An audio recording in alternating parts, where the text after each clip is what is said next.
गोटे गुड़ी चारि पांचटा शिकार कर सांग मैंने घर जिते सब जिनस अच्छी सब गोटे मिनिट रे आम गोटे लिक्विड रे सफा कर जमा भी समय लगभग माजिबा घसीबा पड़ोनी कि समय कौन बर्बाद हेनी अति सहज रे बिना घसा रगड़ा रे आम सब सफा करके थोईदेवा केबे भी पैसा पड़ोनी।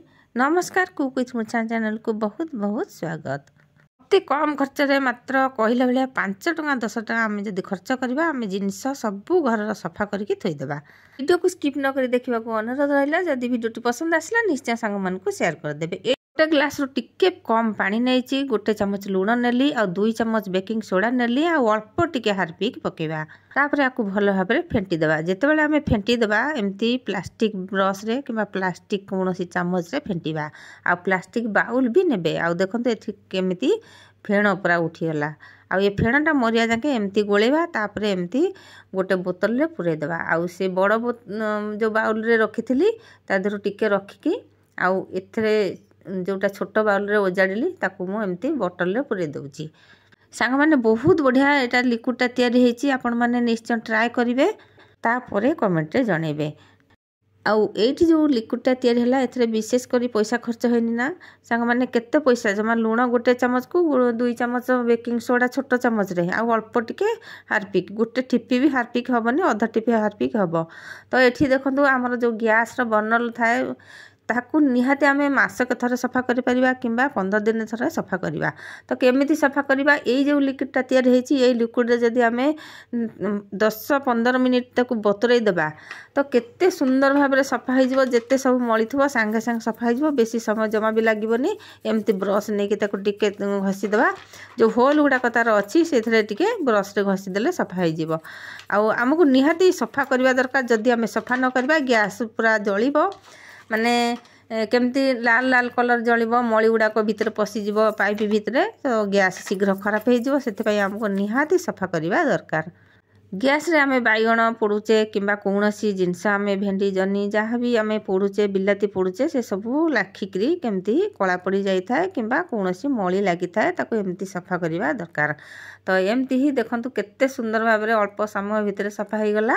आउ याकू धोईकी देखौची एटा लुहार बर्नल अच्छी से तो पितल बर्नल हेले पूरा चिकचिकी मारता ना लुहा बर्नल आ जमा भी सेटा जेते धोइले भी से कलरटा एका भली देखंतु केते सुंदर सफा हो गला। एबे जिबा नेक्स्ट को एठी देखंतु पानी कलश मु बसई बसई केमती चिन्ह हो जाए टाइलटा जमा भी छाड़ूनी जिते हाथ में घसिले पोछा मारले जमा भी छाड़ूनी तो जिते फिनाइन पका जहाँ पका छाड़ूनी। तो एठी देखंतु मु पके देइची लिक्विड से लिक्विड की पके देकी सांगे सांगे टिके नाकुर ये ब्रश मारदेली हल्का हल्का बेसी जमा घसीवा दरकार नहीं माडिकी घसिले पुणी घसरा हो टाइलटा से अल्प अल्प टिके हल्का हल्का एमती घसीदेली केते सुंदर भाव में अल्प समय भितर गोटे मिनिट आम टाइल को सफा कर जो टाइल चिन्ह हो जाइथिबो पानी लागिकी सब बेले कलश थुआ होइथिबो किंबा पानी थुआ होइकी तो यही लिक्विड तैयार करंतु अति सहज आपण टाइल को आपण पूरा चिकचिक करें।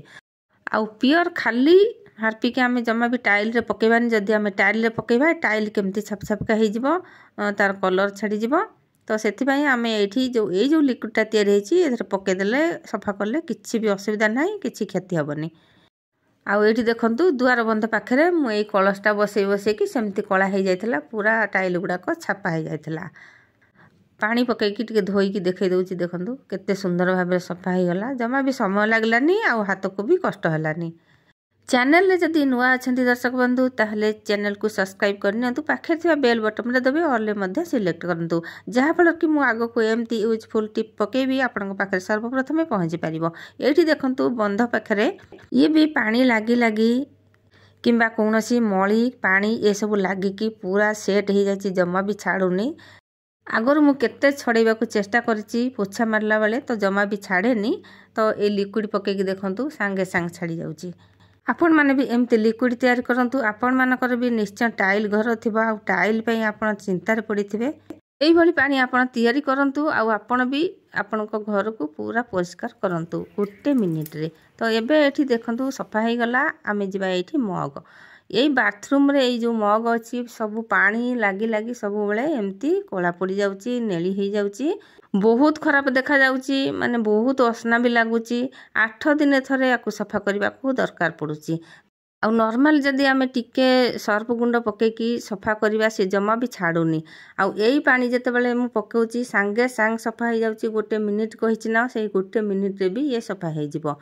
ଗୋଟେ ଏମିତି ଖାର ପାଣି ଅଛି ନା, ସେ ପାଣି ଲାଗି ଲାଗି ମଗ ହଉ ବାଲ୍ଟି ହଉ ଏମିତି ଅସନା ହେଇଯାଏ। 8 ଦିନେ ଥରେ ଏମିତି ଅସନା ହେଇଯିବ। ଆଉ ତାକୁ ସଫା କରିବାକୁ ନିହାତି ଦରକାର ପଡ଼ିବ। ମୁଁ ସେଠି ଯେତିକି ପାଣି ନେଇଛି, ମାନେ 1 ଗ୍ଲାସ୍ ଟିକେ କମ୍ ପାଣି ନେଇଥିଲି। ତ 1 ଚାମଚ ଲୁଣ, 2 ଚାମଚ ସୋଡ଼ା ନେଇଥିଲି। ଆପଣ ଯଦି ବେଶୀ ପାଣି ନେବେ ଆଉ ସେମିତି ବେଶୀ କ୍ୱାଣ୍ଟିଟିର ସେସବୁ ଜିନିଷ ପକାଇବେ। ଏଇ ମଗ୍ଟା ଆମର ବାଥରୁମ୍ରେ ବାଲ୍ଟିରେ ପଡ଼ିକି ରହିଥିବ। ଆଉ ସେ ସବୁବେଳେ ପାଣି ଲାଗି ଲାଗି ଅତି ଶୀଘ୍ର ଏମିତି ମାନେ ଦିଶେ, ଖରାପ ଦିଶେ। ଏତେ ମଳି ହେଇଯାଏ ଯେ ତାକୁ ଧରିବାକୁ ଇଚ୍ଛା ହୁଏନି। ଆଉ ଏଠି ଦେଖନ୍ତୁ, ମୁଁ ଧୋଇକିରି ମଗ୍କୁ ଦେଖେଇବି କେତେ ସୁନ୍ଦର ସଫା ହେଇଗଲା, କେତେ କମ୍ ସମୟରେ ନା। ଆମେ ଗୃହିଣୀମାନେ ଯଦି ଏଇ ଛୋଟ ଛୋଟ ଟିପ୍ ଗୁଡ଼ାକ ଜାଣିଥିବା, ଆକୁ କାମରେ ଲଗେଇବା, ତ କୌଣସି ବି କାମ ଆମକୁ କଷ୍ଟ ଲାଗିବନି। ଗୋଟେ ଜାଗାରେ ମୁଁ ଦେଖିଛି, ସେଇ ବାଲ୍ଟି ହଉ, ମଗ ହଉ, ବାଥରୁମ୍ ହଉ, କେତେ ଖରାପ ମାନେ ଅସନା ହେଇଥାଏ ଯେ ପୁରା ହାତକୁ କେମିତି ନାଳୁଆ ନାଳୁଆ ଲାଗୁଥାଏ। ତ ସେମାନେ ଏସବୁ ଜାଣିନଥାନ୍ତି। ଏଇ ଯେଉଁ ଛୋଟ ଛୋଟ ଟିପ୍ ଗୁଡ଼ାକ ଜାଣିନଥାନ୍ତି ବୋଲିକି ତାଙ୍କୁ ଏ କାମ ଗୁଡ଼ାକ ବୋଝ ଭଳି ଲାଗେ। ଏଠି ଦେଖନ୍ତୁ ବାଥରୁମ୍ର କବାଟ କେତେ ଖରାପ ଦେଖାଯାଉଛି ନା, ଛିଟା ପଡ଼ିକିରି, ପାଣି ଛିଟା, ସାବୁନ ଛିଟା ପଡ଼ିକି। ତ ସେ ଲିକ୍ୱିଡ଼କି ବି ଟିକେ ଏମିତି ପକାଇକି ଅଳ୍ପ ଟିକେ ସର୍ଫ ପକାଇଦେବେ କିମ୍ବା ସାମ୍ପ ପକାଇଦେବେ। ଏମିତି ଘଷିଦେଲେ 1 ମିନିଟ୍ ଭିତରେ ବି ଇଏ ବି ସଫା ହେଇଯିବ। ସେଇ ଲିକ୍ୱିଡ଼କୁ ଏମିତି ବାଥରୁମ୍ ତଳେ ପକାଇଦେବେ। ସ୍କଚ୍ ବ୍ରାଇଟ୍ ନେଇକି ଏମିତି ହାତରେ ଟିକେ ଟିକେ ଘଷିଦେଲେ ସାଙ୍ଗେ ସାଙ୍ଗେ ପୁରା ମଳି ଛାଡ଼ିଯିବ, ଜମା ବି ରହିବନି, ପୁରା ପରିଷ୍କାର ହେଇଯିବ। ତ ଏବେ ଯିବା ନେକ୍ସଟକୁ। ଆଉ ଗୋଟେ ଟିପ୍ ଏଠି ଦେଖଉଛି, ଦେଖନ୍ତୁ। ଅଟା ଟିକେ ନେଇଯିବା, 2 ଚାମଚ ପାଖାପାଖି ଅଟା ନେଲି। 1 ଚାମଚ ଏଠି ସର୍ଫ ଗୁଣ୍ଡ ନେଲି। ସର୍ଫ ଗୁଣ୍ଡ ହଉ, ହୁଇଲ୍ ଗୁଣ୍ଡ ହଉ, ଯାହା ବି ହେଲେ ସେଇ ଡିଟର୍ଜେଣ୍ଟ ପାଉଡ଼ର ମୁଁ 1 ଚାମଚ ନେଇଛି। ତ ତାପରେ ତାକୁ ଭଲ ଭାବରେ ମିଶାଇଦେବା। ଆଉ ଲୁଣ ବି 1 ଚାମଚ ନେଇଯିବା। ଆଉ ତା ଦେହରେ ଟିକେ ଭିନେଗାର ପକାଇଦେବା। ଲୁଣ ନେଲେ ନେବେ, ନହେଲେ ନାହିଁ। ମୁଁ ଲୁଣ ପକାଇଛି, ଭିଡ଼ିଓରେ ଦେଖେଇନି, କିନ୍ତୁ ଲୁଣ ମୁଁ ଅଳ୍ପ ଟିକେ ନେଇଛି। ତ ତାପରେ ଭିନେଗାର 1 ଠିପି ମୁଁ ସେଥିରେ ଦେଇକି ଅଟା ଗୁଳାକୁ କରିଦେବି। ମାନେ ଯେମିତି ଅଟା ଗୁଳା କରନ୍ତି ସେମିତି, ପୁରା ଅଟା ଗୁଳା ଯେତେ ନରମ ସେମିତି ନୁହଁ, ଟିକେ କାଠ ଭଳିଆ ହେଇଥିବ ସେମିତି ତାକୁ ଗୋଳେଇଦେବା। ଭଲ ଭାବରେ ହାତରେ ଶୁଖିଲା ଶୁଖିଲା କରିକି ଗୋଳେଇଦେବା। ଦେଖନ୍ତୁ ଟିକେ, ଆଉ ପାଣି ଜମା ଦେବେନି, ଏମିତି ଭିନେଗାର ଦେଇକି ଗୋଳେଇବେ। ତ ତାପରେ ଏଇଠି ଯେଉଁ ଦେଖନ୍ତୁ ଦୀପ ଗୁଡ଼ାକ, ଏଇଠି ପୁରୁଣା ଦୀପ ଗୁଡ଼ାକ ଥାଏ। ଏ ଦୀପ ଗୁଡ଼ାକ କିଛି କାମରେ ନ ଲାଗିଥାଏ। ତ ସେଠି ଆମେ କ'ଣ କରିବା, ସେଇ ଅଟା ଗୁଳାକୁ ଭଲ ଭାବରେ ଦାବିକି ରଖିଦେବା। ଟିକେ ଯେମିତି ଟାଣ ହେଇଯିବ, ମାନେ 10-15 ମିନିଟ୍ ଭିତରେ ସେ ଟାଣି ହେଇଯିବ। ତାପରେ ତାକୁ ଏମିତି ଯେଉଁ ତାୱା ଥାଏ କିମ୍ବା କଡ଼େଇ ଥାଏ, ତାକୁ ଏମିତି ଧରିକି ତେଲ ଚିକିଟା ଯେଉଁ ଲାଗିଥାଏ ସେଇଥିରେ ଆମେ ଏଇଥିରେ ଯଦି ଘଷି ଦେବା ସେ ସଫା ହେଇଯିବ। ଏଠି ମୋର ତାୱାଟା ବହୁତ ତେଲ ଚିକିଟା ହେଇଛି ପରଟା କରିକି। ତ ହାତକୁ ଲାଗୁ ପୁରା ଅଠା ଅଠା ଲାଗୁଥିଲା। ଏମିତି ଘଷିଦେଲି। ଆଉ ସବୁ ଗୁଡ଼ାକ ଭିଡ଼ିଓ ଦେଖିଲେ ଭିଡ଼ିଓ ଲମ୍ବା ହେଇଯିବ। ତ ଟିକେ ମୁଁ ଘଷିକି ଏଠି ଦେଖେଇ ଦେଉଛି କେତେ ସଫା ହେଇଯାଉଛି। ଆଉ ସମ୍ପୂର୍ଣ୍ଣ ସଫା କରିବାକୁ ମୋତେ 5 ମିନିଟ୍ ଲାଗିଲା। ତ ଏଠି ଦେଖନ୍ତୁ କେତେ ସୁନ୍ଦର ସଫା ହେଇଛି। ଆଜିର କ୍ଲିନିଂ ଭିଡ଼ିଓଟି ଆପଣଙ୍କୁ କେମିତି ଲାଗିଲା ନିଶ୍ଚୟ କମେଣ୍ଟରେ ଜଣାଇବେ। କେଉଁଠୁ ଦେଖୁଛନ୍ତି ନିଶ୍ଚୟ କମେଣ୍ଟରେ ଜଣାଇବେ। ପୁଣି ଏମିତି ଆଗକୁ ଆସିବି ନୂଆ ନୂଆ ଟିପ୍ ନେଇ। ସେ ପର୍ଯ୍ୟନ୍ତ ରହୁଛି। ଜୟ ଜଗନ୍ନାଥ।